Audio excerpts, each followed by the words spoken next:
Hi friends, welcome to Naresh sir classes. సమకాలీనటువంటి అంశాలతో, current అఫైర్స్తో కూడినటువంటి సమగ్ర విశ్లేషణతో కూడినటువంటి అంశాలతో మీ ముందుకు వస్తున్నాను. నన్ను ఆదరించండి, నా ఛానల్ని సబ్స్క్రైబ్ చేసుకోండి. కొత్తగా ఎవరైతే నా వీడియో చూస్తున్నారో తప్పనిసరిగా నా యొక్క వీడియోస్ని చూసి మీరు లైక్ చేయండి, షేర్ చేయండి, కామెంట్ చేయండి, వీలైతే నలుగురికి షేర్ చేయండి. అదేవిధంగా మీ యొక్క విలువైనటువంటి సలహాలను, సూచనలు కూడా నాకు అందించండి. ఈరోజు మనం ఒక అద్భుతమైనటువంటి అంశంతో నేను మీ ముందుకు వచ్చాను. ముఖ్యంగా మనం ఈరోజు తెలుసుకునేపోయేటటువంటి అంశాన్ని మనం ఒకసారి గమనించేటటువంటి ప్రయత్నం చేద్దాం. భారతదేశంలో 4000 సంవత్సరాల క్రితం ఎటువంటి సైన్స్ అభివృద్ధి లేనటువంటి రోజులలో, GPS లేనటువంటి రోజులలో, రేఖాంశాలు, అక్షాంశాలు తెలవనటువంటి రోజులలో భారతదేశంలో ఒకే భౌగోళిక రేఖ పైన 8 దేవాలయాలను నిర్మించడం జరిగింది. ఆ 8 దేవాలయాలు ఒకే స్ట్రైట్ లైన్లో నిర్మించారు. ఎలా నిర్మించారు, ఏ విధంగా నిర్మించారు, ఎటువంటి GPS టెక్నాలజీ లేని రోజుల్లో, సైన్సే అభివృద్ధి చెందినటువంటి రోజులలో వారు ఎంత పర్ఫెక్ట్గా ఆ ఆలయాలను నిర్మించడం జరిగింది. ఆ ఆలయాలు భారతదేశంలో ఎంతో ప్రాముఖ్యత కలిగినటువంటి శివ ఆలయాలుగా ప్రసిద్ధి చెందాయి.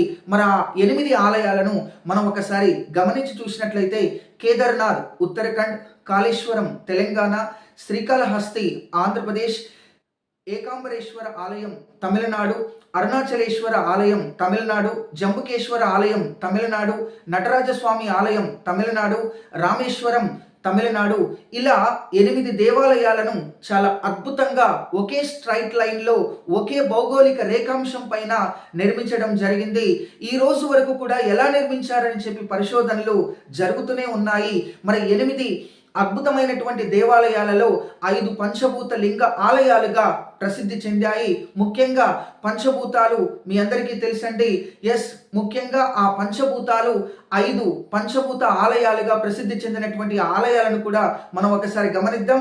ఈ 5 పంచభూత ఆలయాలు కూడా దక్షిణ భారతదేశంలోనే ఉండటం ఒక గమనార్హం. ముఖ్యంగా వాటిలో మనం గమనించి చూసినట్లయితే జలలింగం జంబుకేశ్వర ఆలయం, అగ్నిలింగం అరుణాచలేశ్వర ఆలయం, వాయులింగం శ్రీకాళహస్తి, పృథ్వీలింగం ఏకాంబరేశ్వర ఆలయం, ఇక ఆకాశలింగం నటరాజస్వామి ఆలయం. ఈ విధంగా ఆ 5 ఆలయాలు పంచభూత లింగ ఆలయాలుగా ప్రసిద్ధి చెందాయి. మనం ఒకసారి వాటిని బోర్డు మీద చూసే ప్రయత్నం చేద్దాం. ముఖ్యంగా మనం గమనించి చూసినట్లయితే ఒకే స్ట్రైట్ లైన్ పైన నిర్మించటం జరిగింది. మీరు చూస్తున్నారు, బోర్డు మీద మీకు కనిపిస్తూ ఉన్నాయి. యాన్షియంట్ శివ టెంపుల్స్, మొత్తం 8 టెంపుల్స్ నిర్మించడం జరిగింది.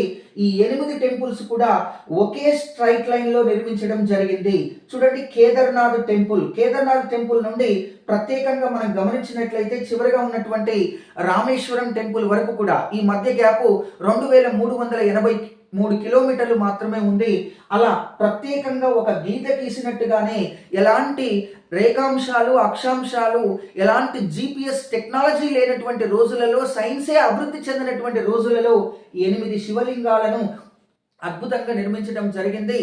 ఇవి భారతదేశంలో 4000 సంవత్సరాల క్రితం నిర్మించినటువంటి ఒక గొప్ప దేవాలయాలు.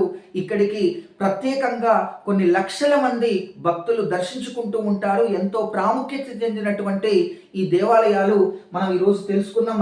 ఈ 8 దేవాలయాలను మనం ఒకసారి గమనించినట్లయితే ఒకసారి చూసే ప్రయత్నం చేద్దాం.